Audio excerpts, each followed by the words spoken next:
नमस्कार बच्चों। आज मैं आपके सामने चौथी कक्षा का पहला पाठ आ की मात्रा के प्रयोग से बनाए जाने वाले शब्दों के बारे में बताऊंगी।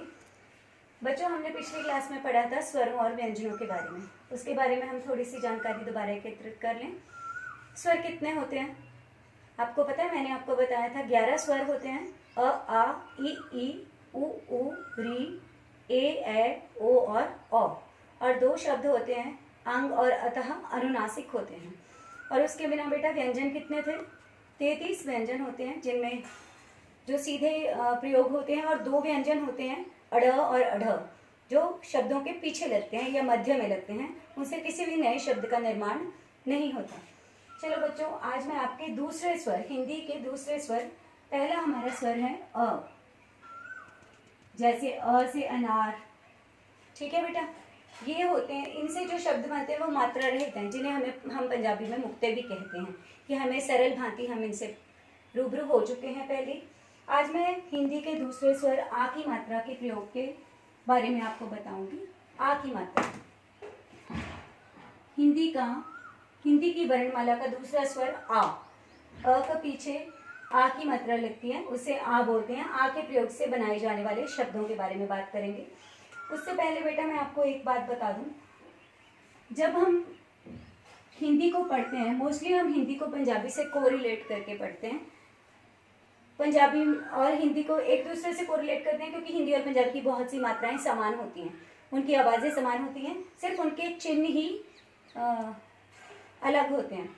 इसलिए मैं आपको बताना चाहूँगी, ये हमारी हिंदी का आ की मात्रा है। हम पंजाबी में इसे कन्ना लिखते हैं। इनमें सिर्फ एक ही फर्क है बच्चों, जब हम हिंदी में आ की मात्रा लिखते हैं, किसी भी वर्ण के पीछे आ की मात्रा वो वर्ण की लंबाई के जितनी लंबी होती है, पूरी होती है। और जब हम पंजाबी में किसी भी अक्षर के पीछे आ की मात्रा लगाते हैं, वो सिर्फ आधी लगती है।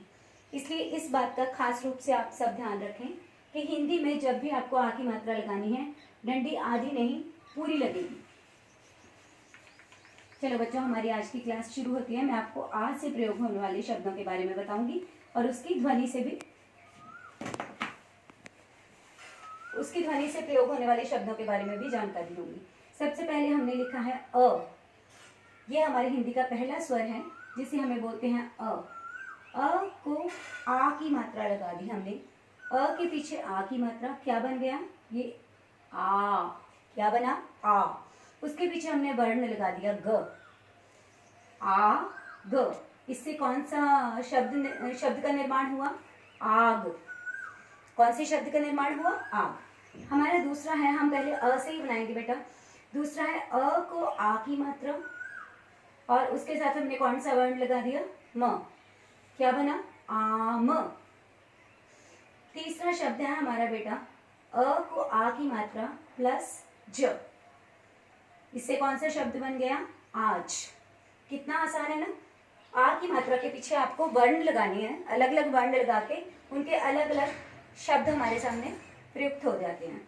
चौथा है बेटा अ को आ की मात्रा प, आप। पांचवा क। अब मैंने अलग अलग वर्ण लेने शुरू कर दिए। पहले तो हम स्वर से ही जो शब्द बनते थे उनके बारे में मैंने आपको बताया। अब मैं वर्णों के पीछे आ की मात्रा लगा के आपको शब्द बनाने सिखाऊंगी। जैसे क को आ की मात्रा म, काम। किसी भी वर्ण के पीछे जब आ की मात्रा लगती है, उस वर्ण की आवाज का वर्ण के साथ आ की मात्रा आ जाती है, आ की आवाज आती है। जैसे क को आ की मात्रा का, ख को आ की मात्रा खा, ग को आ की मात्रा गा। इसी भांति हम सभी शब्दों का प्रयोग करेंगे और निर्माण भी करेंगे। जैसे क को आ की मात्रा म, काम। ख को आ की मात्रा स, खास। ग को आ की मात्रा, न को आ की मात्रा क्या बन गया बेटा? ये गाना। इस शब्द में मैंने पहले और दूसरे दोनों ही वर्णों के पीछे आ की मात्रा को लगा दिया है। आठवां है हमारा घ प्लस ड़ प्लस आ की मात्रा। दूसरे वर्ण के पीछे मैंने आ की मात्रा लगाई है, ये क्या बन गया? घड़ा। नौवां शब्द है बेटा हमारा च को आ की मात्रा र, ये क्या बना? चार। 10वां है हमारा बेटा छ को आ की मात्रा छ प्लस त को आ की मात्रा ता, ये क्या बन गया बेटा? छाता। इसी रूप से हमें आ की मात्रा से और शब्दों का प्रयोग करना है। बेटा ये थी आज की क्लास, और आज का आपका होमवर्क क्या है वो ध्यान से नोट करें। आपका होमवर्क है आ की मात्रा से ये शब्द लिखने हैं आपको, घर से 15 लिखने हैं, पर ये वो शब्द होंगे बेटा जो उनसे ना मिलते हैं। आप अपनी इच्छा से, अपनी मर्जी से अलग शब्दों का निर्माण करेंगे। धन्यवाद।